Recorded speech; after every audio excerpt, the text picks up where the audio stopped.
Okay, today I'm going to be introducing you to a friend of mine, Ben Griswold, who's very different from some of the people that we've interviewed recently. It seems like recently we've done a lot of musicians or software or hardware developers, and that's really interesting to talk to. But I want this to be about a broader set of media and media approaches, and Ben has a really interesting sort of position in the world.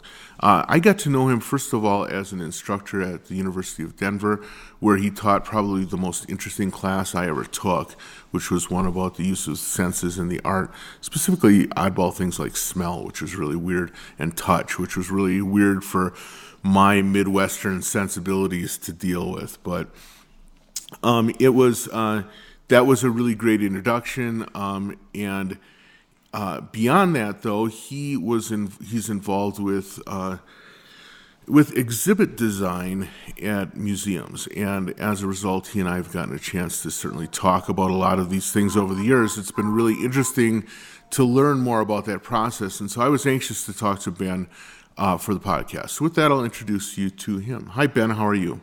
I'm great. Thanks for having me, Darwin. Yeah, well, thanks a lot for putting yourself up for this. This is really great. Why don't we start off by having you describe what it is that you do? Sure.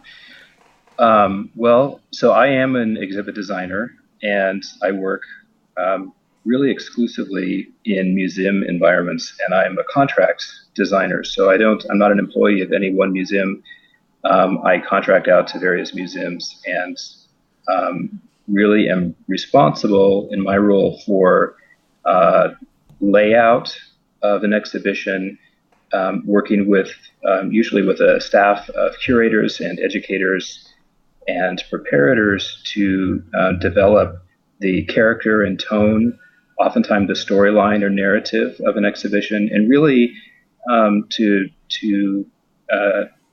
think about the visitor experience from the perspective of how someone navigates a gallery environment and an exhibition environment so that they can have a meaningful experience within that environment. Right. So that's the shorthand, I guess. Yeah, but I think that's a great way of framing it, because it gives us an idea of the kind of what you have to be thinking about when you're putting this together. Right.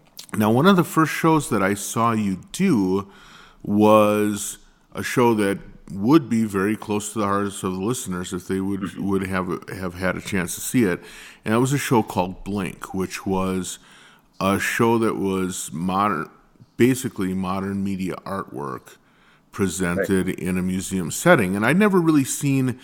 I joke with people sometimes that the media art is the stuff that they put in the mobile home extension, and you can't even hear it because the air conditioner is whirring real loud, And in this case, it was the central draw of the museum, and it was a fabulous exhibit. First of all, had you worked with media art prior to that, at that level? Not at that level. I had worked on exhibitions that had video components, but really that was the extent of what I had done previous to this.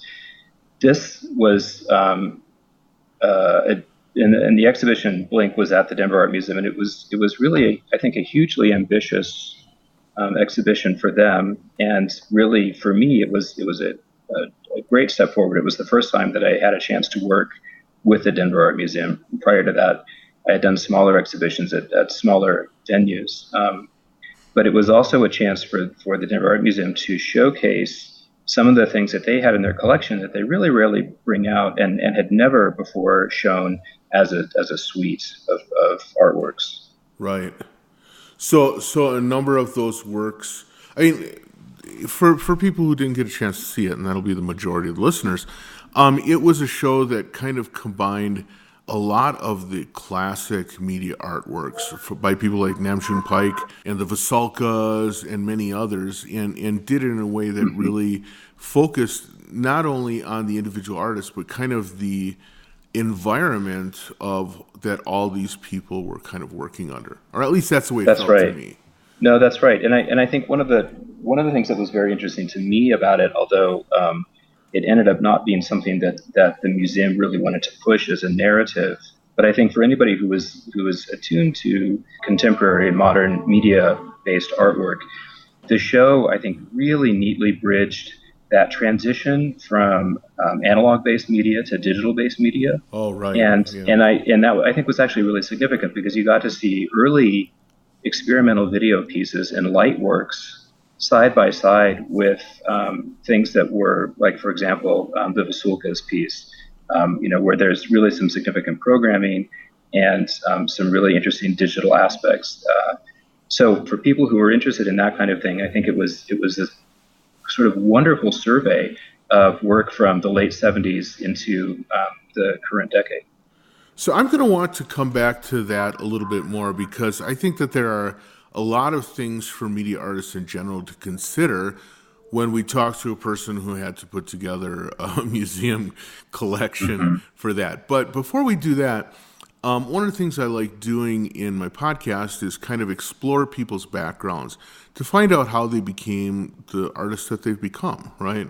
Sure. And I'm curious how a person finds themselves in the position of being a museum exhibit designer. So how did you come up and what moved you in that direction? Well, my background is in studio art and architecture. But I have to say that there's no, like looking back on my path, I think it makes sense, the sort of steps that I took to get where I am. But I have to describe that as sort of like a hermit crab walking backward. It's I got to where I wanted to go, but it wasn't by looking at a point and striking a line to that destination. It was really sort of, if anything, kind of bumbling my way along and maybe even looking at what I had done previously and trying to sort of vector off of earlier experiences. I, for a few years, worked as a potter's apprentice for a couple different potters and had done ceramics. And at some point became interested enough in studio art and ceramics that I felt like I really needed to go to a good art school and get a good arts education. So I had been living in Alaska for a few years, working for a potter and doing ceramics on my own. I set out for the East Coast and got a BFA in ceramics and sculpture in upstate New York at a school called Alfred University, which, if anybody knows anything about ceramics, that's actually considered one of the best, if not the best, school for studio ceramics in the country. So I finished a BFA there, ended up in Chicago working at the Art Institute of Chicago. And when I was in Chicago, my work had already started to take a turn toward less functional work, although I was still interested in function, but I became less interested in pottery and the vessel and more interested in architectural ceramics. And being in the environment of the sort of incredible urban environment of Chicago with that sort of living architectural museum of the city, right. I really became turned on to architectural form and possibilities, sculptural possibilities kind of rooted in architecture. And from there, it really wasn't a long step to, maybe if I want to kind of retain this aspect of function, but I'm interested in something a little bit maybe differently scaled and differently directed, that architecture might be the thing. So I took a turn in my arc and got a master's degree in architecture, which was a 3-year program. And I will say that within the first year of being out of school and working in an architecture office, I knew I had made a mistake. It was so painfully obvious to me that I was not cut out to be an architect. And don't get me wrong, the education was fantastic. I mean, sure. What I learned in architecture school was immensely valuable, and it's things that I still draw on to this day. But I was like 9 months into my first job, and I was drawing, like counting parking spaces for a huge project in the tech center south of Denver, and I was drawing bathroom layouts and doing code analysis, and I just thought, this is not what I want to do. Right. And sometime I want to have a gallery show of photographs that I took at job sites when I was working, because what I found that I was doing when I would go to a job site, and as the architect, you show up to do what's called construction administration. You make sure the contractor is building according to your design, Okay. etc. All right. And I would take these photographs that were entirely aesthetically based. I wasn't documenting what was going on the job site as I really should have been. What I was doing was I would see, anyone who's seen a building under construction can recognize that there's a certain kind of harsh beauty to seeing like the bones of a building, the structure, and the things that ultimately get hidden when a building is finished. And those are the things that I just thought were beautiful. And I was taking photographs sheerly based on my notion of what beauty was. And that if anything else wasn't giving me the clue that I was in the wrong field, right, that probably was it. Sure. Within a year or so, I was thinking, I've got to find some way to get back to what I was doing in an arts environment. And I don't know if that's going to pay, but I need to bridge what I was doing before with this architecture thing.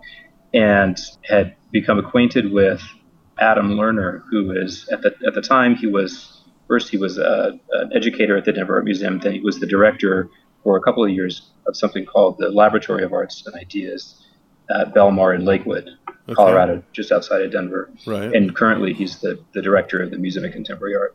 Okay.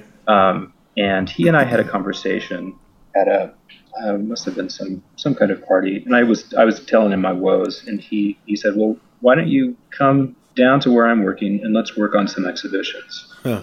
And what I realized in doing a couple projects with him was that was my bridge, that I could take what I understood about art, and I could take that sort of innate interest and passion for the aesthetics of experience and combine that with the training that I had had in architecture to work on really a very different kind of experience. So rather than detailing buildings, I could focus on experience. Right. I was still dealing with a lot of the functional aspects of that. Within any museum environment, you have to deal with ADA issues, so American with Disabilities Act issues. So accessibility is a key thing. You always have to deal with egress and circulation. Those are things that I knew really as second nature after having studied those things and applied them exhaustively in architecture. But I was also able to really think about, in a kind of lyrical or poetic way, things like sightlines and really thinking about the body in space in a way that I had never done in architecture. Right. And that became the thing that I began to recognize as, oh, maybe this is actually, in some way it's a medium. I mean, I think there's an art to it. It's art with a small a. Right. But I think that there is an art to really thinking about a kind of focused experience in a gallery environment that is, and this doesn't just pertain to art exhibits. I think it pertains to any kind of exhibition. It's a focused experience that happens in space and time, where you are both trying to educate to some degree and provide opportunities for meaningful experiences, whether those are experiences with art, experiences with history, experience with science and scientific ideas. I think it comes through in all of those. But the sort of forces that one has to orchestrate and harness to make that successful, I find really compelling. Right. Well, it's interesting to kind of consider your background from both the standpoint of pottery and architecture, mm-hmm. because when I've seen your work, and again, I'll go back to the blank thing, first of all, the concept of architecture is really there. You made it so that the experience of walking through the exhibit, the sight lines would reveal things in sort of an ordered way. There were places to rest, there were places to move. And I think most people can imagine an exhibit being very architectural in design. But what's also interesting, and this is the thing that maybe caught my attention in the Blink show, Was the way that you took things that initially were meant to be the means of display, the tools, the machinery that made the display work, and you actually brought those out as part of the artwork. So the one I could think of specifically was the one with the eyeballs and a couple of TVs and stuff. I can't remember whose work that is, and I should. I'm going to get hit in the head by somebody for forgetting this. But it was very much, I mean, you could enjoy that as a piece of art without ever seeing the content on the screen, because the way it was presented was almost the way a potter would present work in a gallery. Right. Interesting. Uh-huh. I found that very interesting. You did that in a number of cases where there was, something other than just pure projection. You took the opportunity to bring forward the artifact of the device as well as the production of the imagery or the sound, and I thought that was really compelling. Well, I think I learned a lot in that exhibition. There's no question. There was a learning curve there that I had to scale really quickly. And there was a lot that I hadn't really considered before, or hadn't been asked to consider before, that I really had to contend with. And some of the things were, I think, kind of extend on what you're describing. To think about what constitutes the artwork for some of these pieces, and in some cases, it's not just a moving image, the actual projection of the moving image, but it's all of the apparatus that creates that projection. To consider that as sort of a whole, I think, especially in an environment where we could have really worked to hide some of that, right? But why? Yeah. What's the point of disguising that? When, especially in as I had said previously, the sort of amazing part to me of this exhibition was constituted of works that spanned 40 years of digital, or not digital, but 40 years of new media work. Yeah. So I think one of the things that was kind of delightful was to see some of the older things and to see them being delivered on technology that we now consider outmoded. Right.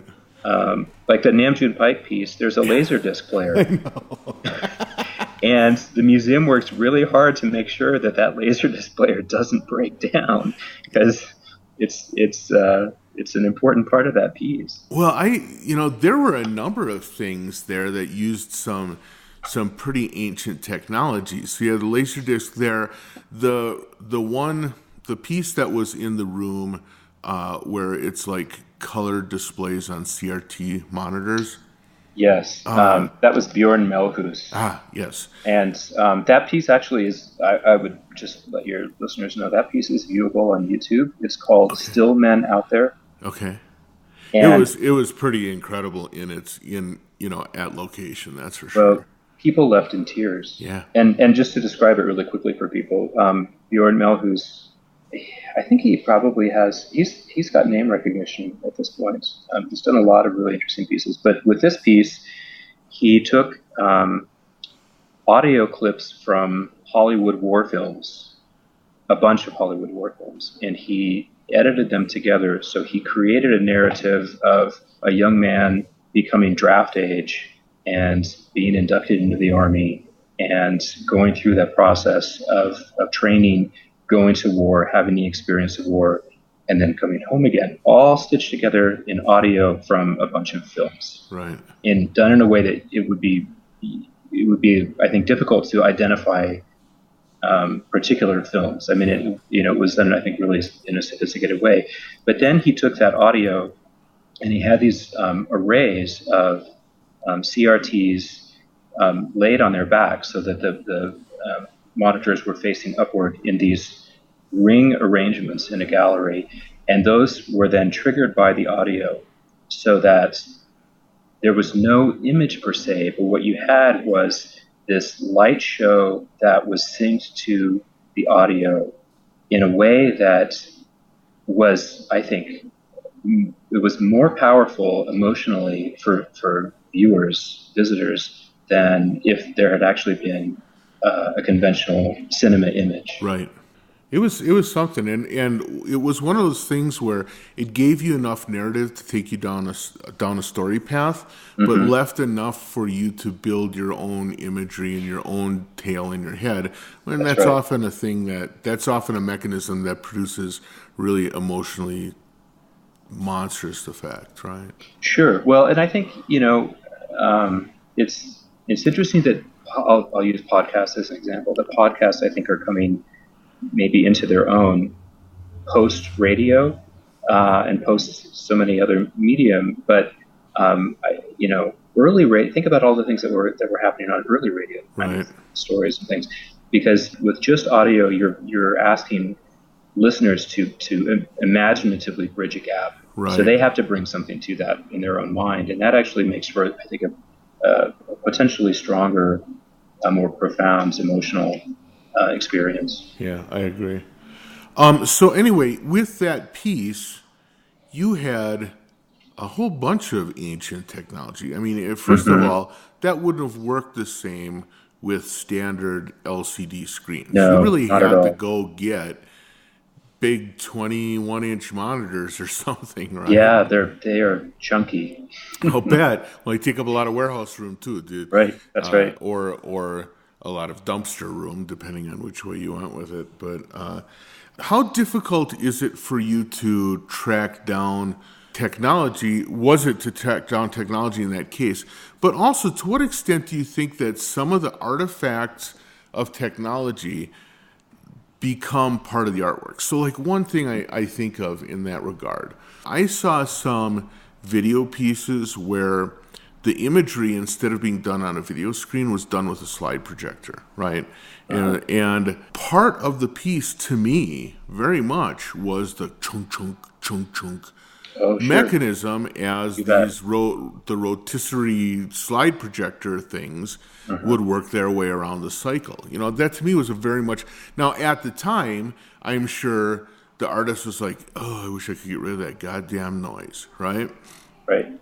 But now it we find becomes it charming. Charming, and it's the rhythmic soundtrack, in a way, to the piece, right? You bet. How often do you run into situations where maybe unintended portions of a piece were proved to be important parts of the piece? Well, that's an interesting question, and that gets to a couple other issues. And one is conservation, right, of artwork, and the other is the kind of rights that the owner of an artwork has in terms of how they can adapt, can or can't legally adapt an artwork to, say, new technology. So, for example, you may have an art video that's on VHS, right, and you want to port that over to a DVD just because it's easier. It's convenient, right? It's convenient, but it may actually be that the VHS tape is the artwork. Oh my! And so this presents really interesting problems for a museum and for museum as collecting institutions, and then also for private collectors. So you can't just, without approval, you can't just take the video off of the VHS and put it on a DVD, right, and then say throw the VHS away. Right. What a museum will do, and what we did in several instances for the Blink Show, was we asked for approval to make what's called an exhibition copy. Because if you play that VHS over and over and over again, right, it's going to destroy itself. Yeah. It'll destroy itself. Right. And so you could have one exhibition with it, and then you're done. So if you can get approval, and it's usually not too difficult to do, to make a DVD, play that DVD for the run of the exhibition, and then destroy it. But it gets to something else, which is that only recently has museum conservation begun to really scale the mountain of what it means to try and conserve media-based artwork. Right. And the kind of incredible and horrifying challenges of that. If say a museum buys an artwork by an artist, and that artwork is delivered on a floppy disk in 1989. Right. And then that goes into storage for 25 years. And then the museum thinks, oh, we'd like to display that work.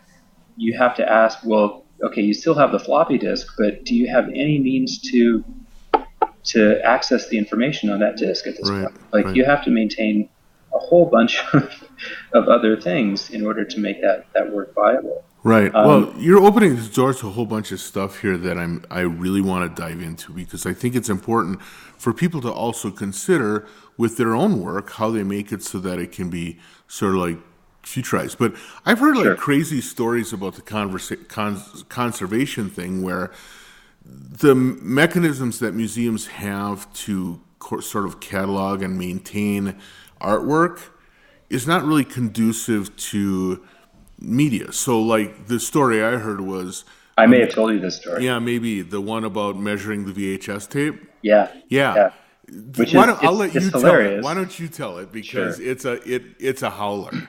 So, and I will say that it's a true story, but also I think it's indicative of past practices, and I think that this is where museums now have really, when I said scaling them out, they are really very quickly moving past this. But it is true that for any collecting institution, you have objects in storage, and you have to periodically condition report them. You have to make sure that they are still stable. And this is true of works on paper, paintings, sculpture, anything like that. So a media work that's, say, a video on a VHS tape that's in storage, to condition report it, the story is that the museum would annually go through and make sure that this was in good shape. And the way they did that is they would take the tape out of the drawer, they would look at it, and then they would drop a ruler on it to make sure that it hadn't shrunk. And then they would, the cassette, and then they would make notes and put it back in the drawer without even ever looking at the tape or what's happening to the actual recording media inside the cassette. So yes, those things did happen for quite a long time, and it was partly out of ignorance, and it was partly out of convention, right?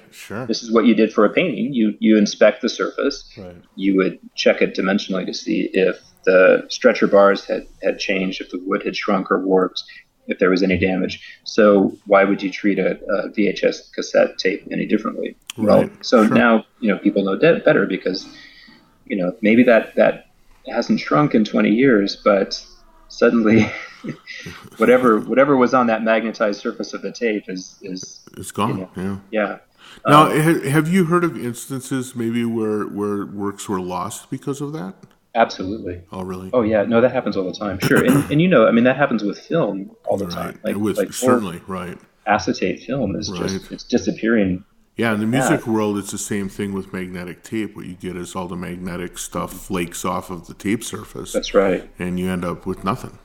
There was actually just a really interesting article written about the British, well, I forget what it's called, but it's essentially their equivalent of the Library of Congress. And they have incredible audio recordings that document things like highly regional, local accents around England, Great Britain. And that stuff is starting to just crumble. And so they're losing this incredible document of their own history from a particular time, because it was all done on original magnetic tape. So it's, and not only that, it's also vinyl records and things like that are falling apart. Shellac, free vinyl, the shellac, the 78s and things like that are not stable. In terms of this kind of thing, what would be your recommendation for a current artist who wants to be thoughtful about having their work be valuable for the future? What are the kind of steps you make, or is that just one of the risks, problems with new media artwork? Well, I think it is inherent in new media artwork, and it's a challenge. I think part of it is, as I've said now, museums are really trying to get ahead of the curve on Right. this. Right. And the field of conservation is really, I think, moving forward with leaps and bounds, and really trying to address these things head on. So there are people who are professionals who are devoting significant parts of their career to trying to figure this stuff out, and they publish white papers, and they're writing about this. There are symposia all over the place now to address these issues. So there's information that's available. I think if there are artists who are working in technology and media that maybe it's a question of what the shelf life of that might be, and they want to try and figure out how to extend the longevity of that work. I think a big part of it is just trying to have conversations with people whose job it is to look out for the best possible situation conditions Sure. for your work. Right. And believe me, conservators love to have those conversations. Right. Now They really do. the other thing I would think is kind of a constant wrestling issue, and this is specifically or especially true in the case of museum exhibits. Mm-hmm. Oftentimes, the artists whose work you're showing, they're not around to give you the okay for anything. So what Right. are the mechanisms that you have to go through to get clearance? I mean, I assume in some cases there are very well-trodden paths, and in other cases it's like magical trying to find the person who can give the okay, right? Yeah. In a lot of cases, even for deceased artists, there are estates that handle questions about their work. So, if you can't ask the artist directly, because they're in the great hereafter, you can contact their estate, and their estate oftentimes will have established some kind of protocol for how to display work, how to handle issues of if you need to actually port something over to another format, Right. and we'll have guidelines, or even we'll have some kind of restrictions on what you're able to do. Sure. So yeah, it's a really interesting question. I will say too, in Blink, there were things that we encountered, and this is getting back to away from conservation and more about display. Right. There were works where we got really, really, we were given very strict guidelines on how something could be displayed. So, for example, a video projection that had to be projected using a projector of no fewer than X lumens. The image had to be a certain size on the wall. It had to be in an enclosed space that had a certain footprint. And the screen paint had to be painted out a certain, it was really very, very, very specific. And I think, what it made me think of is the sort of anecdotal thing about Van Halen touring and demanding bowls full of green M&Ms, or no brown M&Ms, I think was. Yeah, it was right. just like this thing, which everyone laughs at. That just seems so silly to have that kind of bizarre request. And so you see these guidelines for displaying a video, and you think, why are you so uptight about? Right. And then you have to realize that, and I think you'll understand this. Digital and electronic media art has been, until I think very recently, been marginalized. Absolutely. For most of its existence. Right. And so, people, I think, got used to showing in really crappy kinds of venues, right. where there was no kind of tech support. There was no, if you have to show a piece in a warehouse, you just kind of take the grit and grime of the warehouse with it. Yeah. But you might imagine a better condition for your work. Sure. Or if you're touring your work around the country or the world, and you're having your work shown at different kinds of places, you may go to see your work installed somewhere and be horrified at the poor conditions that a place installed it. So you start making demands and restrictions. The green M&Ms thing, by the way, I learned years later, was actually something that was very well thought out by Van Halen. And it was this, that they had a really sophisticated stage show that involved pyrotechnics and scene changes and all kinds of things that if a venue didn't get it right, it could actually be dangerous to the band and people around it. And so their test was, if you can't fill a bowl with green M&Ms, you probably are not going to get the pyrotechnics on the stage, right? Right. So they could walk into the back room and say, "Oh yeah, okay. Yeah, this isn't going to work. Yeah, I'm going to get my head blown off." Well, that's some pretty interesting stuff, and I hadn't really thought about it that way, but yeah, it does seem like, especially, I guess more so on the gallery side. Maybe I've felt like museums tend to be more thoughtful about their approaches to display than sometimes galleries are.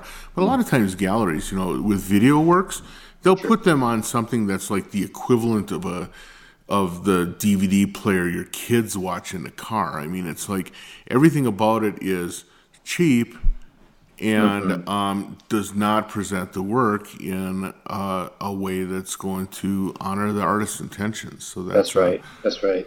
Yeah, or I mean, you could have a piece that is, you fully intend to be projected, and you show up and it's on a 24-inch monitor, stuffed in the corner, and your audio is the crappy speaker on the back of the monitor, right? I mean, So now you do. I keep on bringing back Blink because it's the most amazing media show I've seen. But you've done a number of other show designs now since then. I have. And my question is is a different spin on the media art thing, which is that I would say a museum display or a museum installation at this point oftentimes is just as much media art as not, simply because that's come to be what audiences expect when they go into a museum, right? Yeah, to varying degrees, and I would say it's maybe less media art and more. Well, maybe we're talking art with a lower A again, right? Well, I think it's oftentimes what museums call interpretive elements. Okay. In a gallery environment. So explain that. Sure. So it may be in an exhibition of I'll make something up. An exhibition that's a survey or a retrospective of a painter. You may want to have something that helps the audience understand this particular painter's unique process of painting.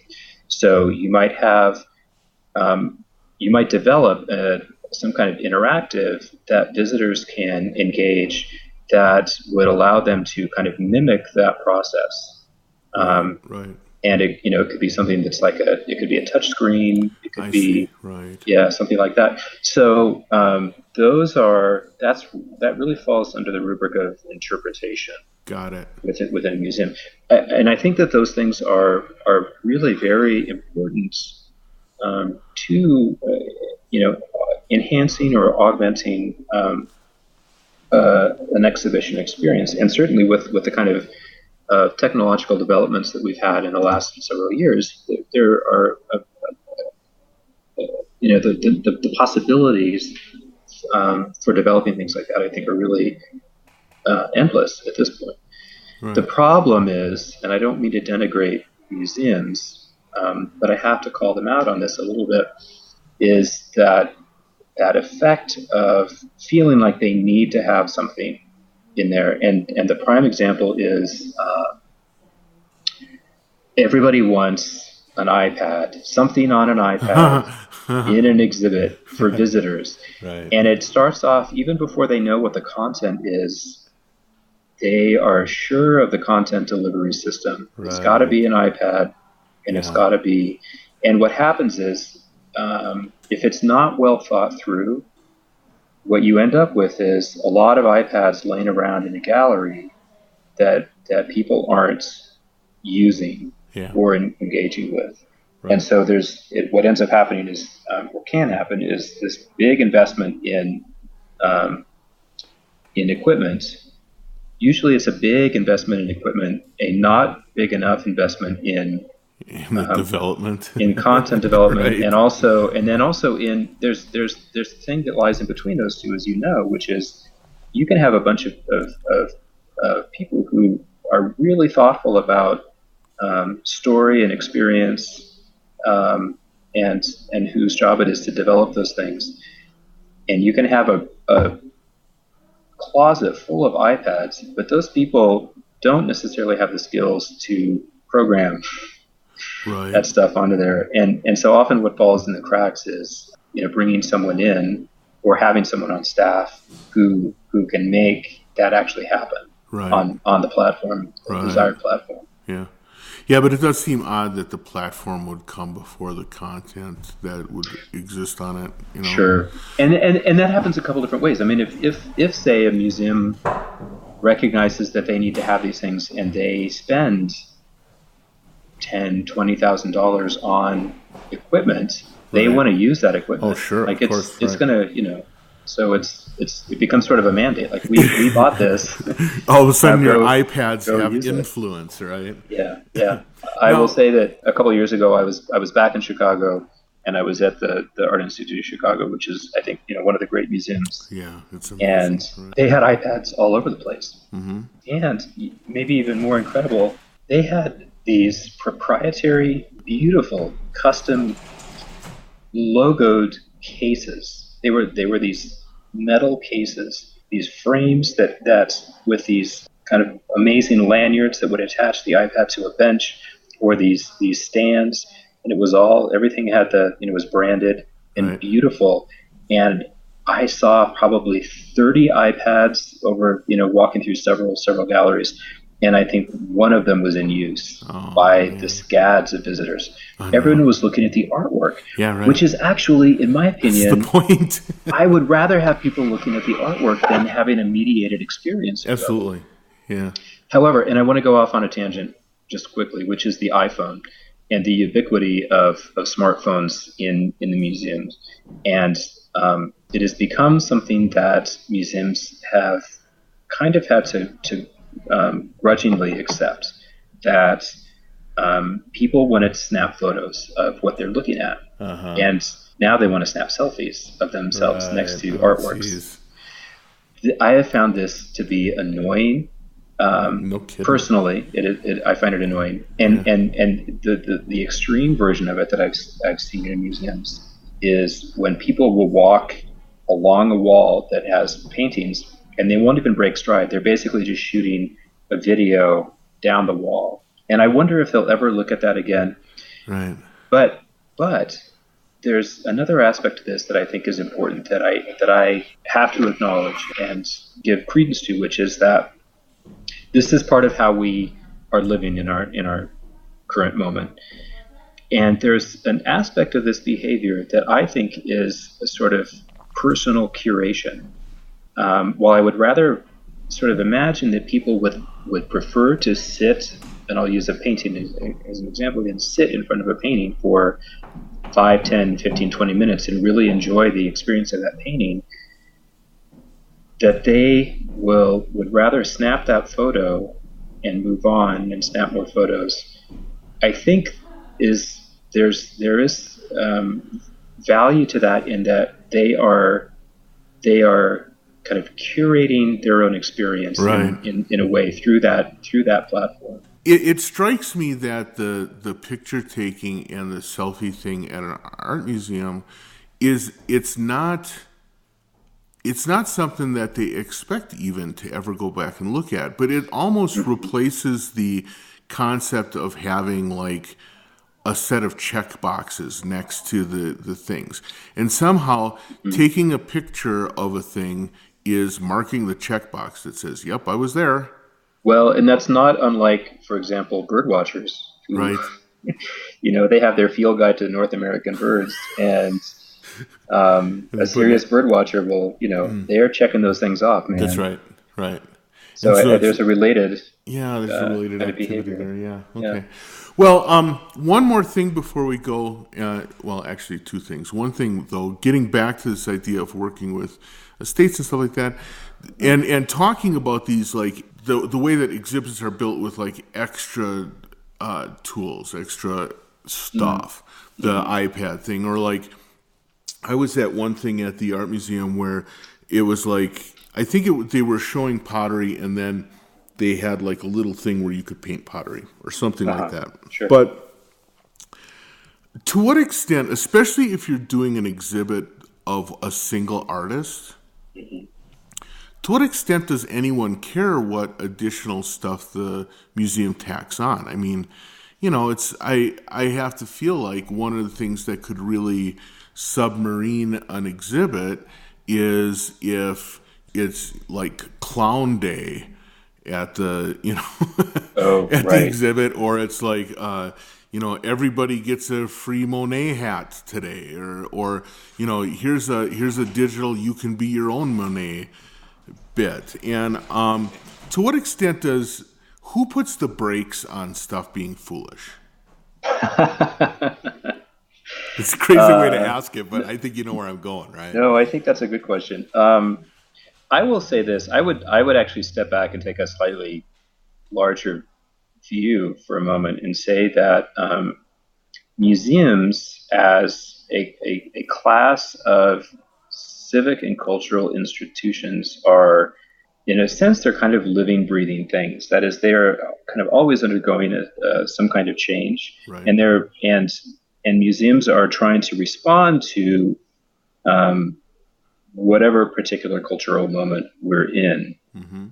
And particularly now, museums are recognizing that they are having to struggle to stay relevant, that they have to actually be a little bit nimble and experimental in terms of what they are and how they are engaging a community or multiple communities. And so the silliness, it's a tough call, because there are a lot of experiments that are happening, and understand, like, in the last several years, there's been this rise of this new kind of museum professional and practice that has to do with evaluation. So museums are preoccupied with, obsessed with evaluation. Everything they do, they want to have some kind of, they would like it to be objective, and it can be tough to make it objective, but some kind of measure of, was this successful? Right. Is what we're doing, is it not only reaching an audience, but is it building an audience? How is it working ultimately? And so there's an understanding that museums, sort of broadly in the view of the public, are a kind of elitist institution, and they are struggling to shed that sense of elitism. And there's a recognition that in the sort of huge ecosystem of entertainment and diversion and cultural amenities, museums have a lot that they're up against. People, they might rather go to a water park or a baseball game or hang out on their couch and play Xbox for hours. Right. So how do you bring people in? How do you engage people? And it's a struggle. And so, museums in the 21st century, I think, are in a really interesting place, because they are really trying to figure out how to stay relevant and how to reinvent themselves and still be meaningful, significant cultural centers. Sure. Now, if that requires a Monet hat on Thursday, well, then there it is. Put on your Monet hat. Yeah. So, in your experience, either from your own perspective or from the perspective of the people that you work with at the museum, do you ever, as part of the evaluation, find yourself also thinking about how you're moving art forward, or how you're affecting a specific artist's? Because when a person's work gets included in a collection at a museum, that's a significant bump up in their sort of like artistic position. And then when they get a a museum that does a solo retrospective or something. That's another huge bump. How is the evaluation of the artistic side rather than the commercial side of that? Or is that another show? That's sort of outside of what I deal with. Certainly, those things are, I suppose, they're taken into consideration in some way. There's no question, but that for a living artist to have a museum show will burnish their credentials. Right. And then, if you want to get even more crass, a collector that has works in their collection, they really want to see that happen. Sure, but I don't think that those things go into any kind of evaluation.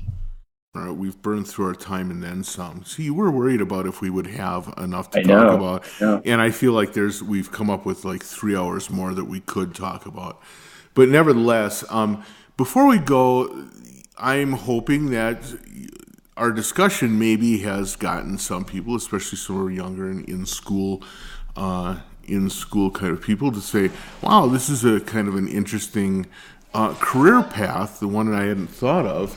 But I would prefer to have a career that doesn't require me to move to Alaska, become a potter, learn pottery, give up pottery, take on architecture, realize architecture was a great big mistake before I get to my calling.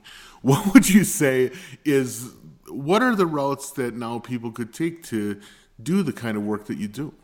Oh, well, so that's interesting. I think like a lot of other fields, museum practice has really become professionalized in the last several years. And so there have sprung up at colleges and universities all over museum studies programs. And within many of those, there are exhibition design tracks, as well as conservation tracks.